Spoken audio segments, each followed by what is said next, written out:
કેમ કાઢી મેલ્યા થપ્પડ મારી હતી મને, નીકળી ગયો હું. આ એક બીજો શરમજનક કિસ્સો કહેવાય.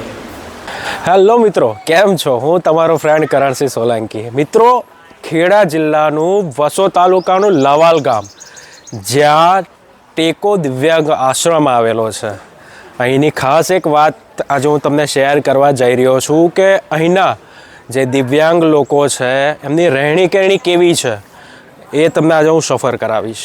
મિત્રો, આજે ટેકો દિવ્યાંગ આશ્રમ જે ખેડા જિલ્લાના વસો તાલુકાના લવાલ ગામમાં આવેલો છે, ત્યાં અહીંયા એક યુનિક ટેલેન્ટેડ દાદા છે, એમને આપણે મળવાના છે. ચાલો એમને મળીએ.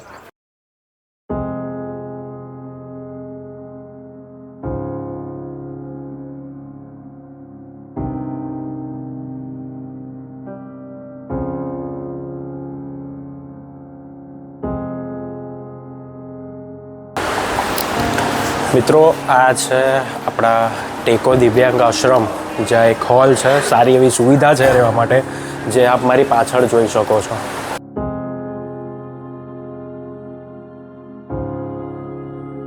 કેમ છો દાદા? મજામાં? જય માતાજી. કેવી છે તબિયત પાણી? સારું છે ને? કેવું ગમે છે ને અહીંયા રહેવાનું? રહેવાનું ગમે છે ને અહીંયા? સારું લાગે છે ને? ઓકે. શું નામ છે તમારું? વિજયભાઈ. વિજયભાઈ. વિજયભાઈ કઈથી આવો છો? અમદાવાદ. અમદાવાદથી. હા. કેટલા ટાઈમથી છો વિજયભાઈ અહીંયા? 4-5 મહિના છે. 4-5 મહિનાથી. કેવું લાગે છે અહીંયા? સારું લાગે. સારું લાગે. ઊંઘવાનું, ખાવા પીવાનું કેવું છે? સારું છે. એવું એમ? કઈ ઘરની યાદ આવે તમને? નહીં આવે. નહીં આવતી? બાપુ એટલી માયા લાગી કે બાપુની? બાપુ રોડ ઉપરથી લઈને આવ્યા હતા ને.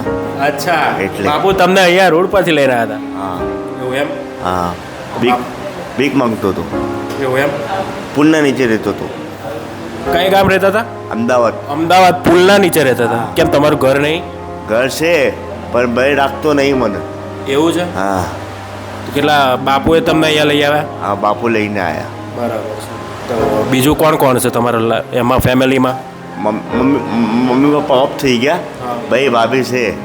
તો ભાઈ કે તું મારા માટે મરી ગયો એટલે સંબંધ તોડી નાખ્યો. તમારા જોડે સંબંધ તોડી નાખ્યો? હા. તમારા ભાઈ ભાભીએ? મારા ઘરે આવવાનું નહીં બોલે. હું રોડ પર નીકળી ગયો. અને તમે ત્યાં પુલ નીચે રહેતા હતા? હા. તો મિત્રો, એક શરમજનક આ કિસ્સો કહી શકાય કે પોતાના ભાઈ ભાભી જે છે તેમ છતાં પણ ભાઈને આશ્રમનો સહારો લેવો પડે. આ એક શરમજનક વાત છે. અહીંયા ઘણા બીજા વડીલો છે, એમની સાથે વાત કરીએ અને થોડું મનોરંજનની વાતો કરીએ. દાદા, અહીંયા શું કેવું લાગે છે?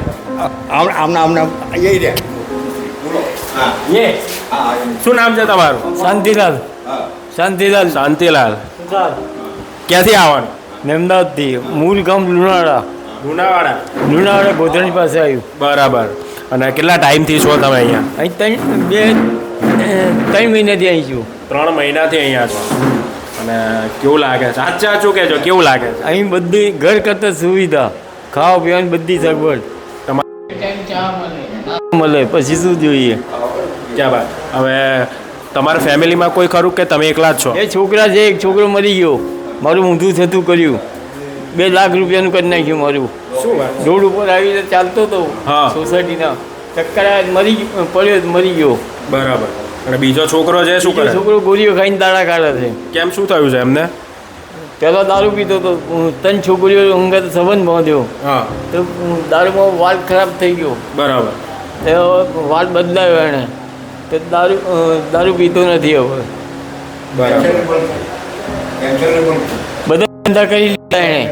કોઈ ધંધો બાકી નથી. તમારે કસાય નહીં? તમારે સેન્ટ્રલ સર્વિસ હતી? હા, રેલવે સેન્ટર સાબરમતી. ક્યાં આગળ? સાબરમતી, અમદાવાદ? અમદાવાદ. હા. તે પહેલાં હું ધાંગધ્રા હતો. ધાંગધ્રાથી બદલી થઈને આવ્યો. પહેલાં ગેંગમેનમાં રાખ્યો. ગેંગમેનમાંથી ખલાસીમાં લે. ખલાસીમાં પરીક્ષા આપીને પાસ થયો એટલે પણ સુથારમાં લીધો. સુથારી કામ બધું જાણું છું. બરાબર. કોઈ ધંધો બાકી નથી મારી જિંદગીમાં. બધું જ આવડે છે એવું? ડોલો તગારો બનાવ્યો, બિલ્ડિંગ કર્યું, લવારી કામ કર્યું, કડિયા કામ કર્યું, પૂછવાની કરી. કોઈ ધંધો બાકી નહીં. અને પેન્શન આવે દાદા અત્યારે તમારે 31,000. અત્યારે હાલમાં પેન્શન આવે અત્યારે 31,000 પેન્શન આવે તે પેન્શન કોણ તમારા જોડે તમારા છોકરા જોડે મારી જોડે ચોપડી મારી કને છે. તો તમારા છોકરા નહીં આપવાના છોકરાને શું કરે, મને રાખ્યો નહીં પછી શું કરાવલું. કે પોતાના ઘરડા બાપને કોઈ કેવી રીતે થપ્પડ મારે, કેમ થપ્પડ કેમ મારી? થપ્પડ એટલા માટે મારી, મેં કહ્યું મને તબિયત સારી નથી, ચક્કર આવે તું મને દવાખાને લઈ જા. તો કે તમારા માટે દવાખાનું બંધ કરી દઉં, આ દુકાન બંધ કરીને આવું. બરાબર. એની બૈરી ધંધો કરે, છોકરી ધંધો કરે, છોકરો ધંધો કરે, આવ્યો નહીં દવાખાને. બરાબર. શું નામ છે તમારા છોકરાનું? હે, તમારા છોકરાનું નામ શું છે? હેમંત. હેમંતભાઈ. હેમંતભાઈ, આ જરાક જોવા જેવું લાગ્યું મને કે આટલા પ્રાચી જનરલ સ્ટોર છે અમદાવાદમાં, ઢાંકણીવાળમાં. એને ભણેલા છે તમારા છોકરા?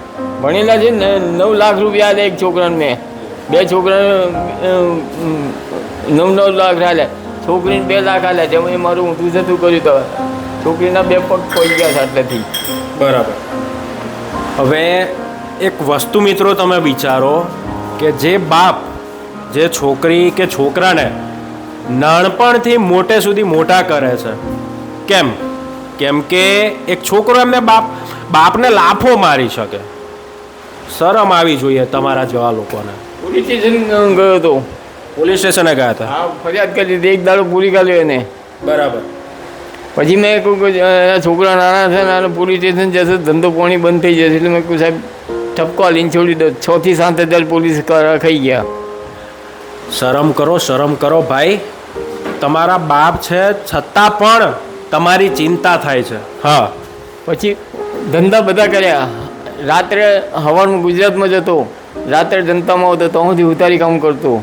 કોઈ બી ફર્નિચર લાવો, કોઈ બી કામ લાવો, મારી કને ના પાડું. કમિશન લેવા નતો જતો. પીઠાવાળા લાકડાવાળા કમિશન ના લઉં. મારી ગાતે આ શીડ ઉપરના મોટા શીડ હોય ને, ડી કેબિન ઉપર શીડ 5 છે, તો 5 શીડનો પત્રો લગાવતો. અત્યારે પેન્શન આવે બધા પૈસા તમારા જોડે જ રાખો તો? હે, તમારા જોડે અત્યારે પેન્શન ચાલુ બંધ થઈ ગયું? પેન્શન ચાલુ છે. તમારા જોડે જ રાખો કે હાલો થઈ? નહીં, કોઈ નહીં. ચોપડી અહીં લઈને આવે, પૂછો હારી. બાપુને કહ્યું આ ચોપડી બરાબર 1.5 લાખ રૂપિયા જમે. મને એક વાત કહો, બાપુનો સ્વભાવ કેવો લાગે? બાપુનો સ્વભાવ સારો. એમ પોતા છોકરા જેવું લાગે કે એમથી અરે વધારે? તમારી ખબર અંતર પૂછે, બધું પૂછે. એવું? અહીં હા, બાપુ આવે મળવા તમને? હા, હવે પૂછે છે બધું. એવું. તમારી તબિયત કેવી છે અત્યારે દાદા? તબિયત સારી છે. 88 વર્ષ થયા મને. 88 વર્ષ? હા, હજી સુથારી કામ કરું, લાવો તમે કરી આલું. મિત્રો, આટલી મોટી ઉંમર થઈ છતાં પણ આટલા ઊંડાણ વિચારવાળા દાદા આપણી સાથે છે. પણ ખરેખર એક આ સમાજનો ખરાબ કિસ્સો કહી શકાય કે હા બોલો. તમારું નામ શું? મારું નામ કરણસિંહ. હવે હું તમારી જોડે જ રહેવાનો છું, તમારો જ ફેમિલી મેમ્બર છું. શું નામ? કરણસિંહ.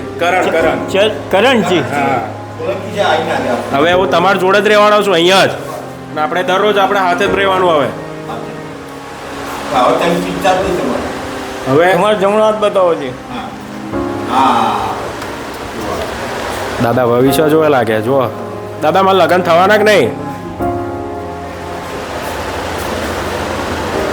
બાપાના ટાઈમમાં પૈસા વાપરવા માટે જાત મહેનત કરીને પૈસા વાપર્યા છે. બોલો, ખરી વાત? 100%.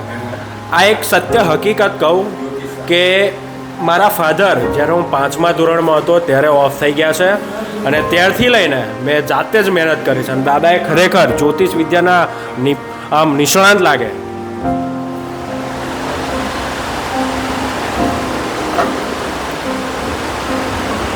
તમારી કાંઈ 4 વ્હીલર હોવું જોઈએ.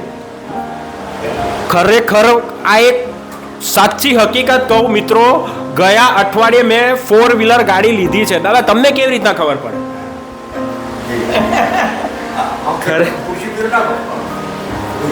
ખરેખર આ એક સત્ય હકીકત છે મિત્રો. હું પહેલી જ વખત હજી દાદાને મળું છું, અને મેં દાદાને હાથ બતાવ્યો. જે પણ 2 કિસ્સા કીધા કે તમે જાત મહેનતે આગળ આવ્યા છો, અને બીજો હકીકત કિસ્સો કીધો કે 4 વ્હીલર તમારી પાસે હોવી જોઈએ. ખરેખર મિત્રો કહું કે હજી 2 અઠવાડિયા નથી થયા મારી ગાડીને મેં લીધે. દાદા, ખરેખર તમે તમારી જ્યોતિષ છે લ્યો. ખરેખર બધાને ભજીયા બધું ખાવાનું બંધ કરતો, પેટમાં દુખો છે ઘણી કર્યો. આ એક હેલ્થ ટીપ મારા માટે બહુ અગત્યની છે. 31,000 રૂપિયા પેન્શન છતાં પણ એક વૃદ્ધ દિવ્યાંગ બાપને આશ્રમનો સહારો લેવો પડે છે. ખરેખર એક આ શરમજનક વાત છે, પરંતુ ઠીક છે. હવે એક ખાસ વાત કહું કે દાદાને હું કદાચ પહેલી જ વખત મળ્યો છું અને ઘણું બધું જે એમને કીધું છે ઓલમોસ્ટ બધી વાતો સાચી છે. અને આપણા દેશમાં જે જ્યોતિષશાસ્ત્રને નથી માનતા એ ખરેખર આજે મેં વિચાર્યું કે કદાચ હું પણ નહોતો માનતો અને એ વાત આજે સાર્થક બની છે. પરંતુ દાદા સાથે વાત કરીને એક પોતાનું જે વ્યક્તિ હોય ને એવું ફીલ થયું છે. બહુ મજા આવી દાદા સાથે. જો તમને પણ આ વિડીયો ગમ્યો હોય તો મારા પેજને, અમારી ચેનલને લાઈક, શેર અને સબસ્ક્રાઈબ જરૂરથી કરજો. મળીએ છે નેક્સ્ટ એક વિડીયોમાં. ત્યાં સુધી જય હિન્દ, જય ભારત.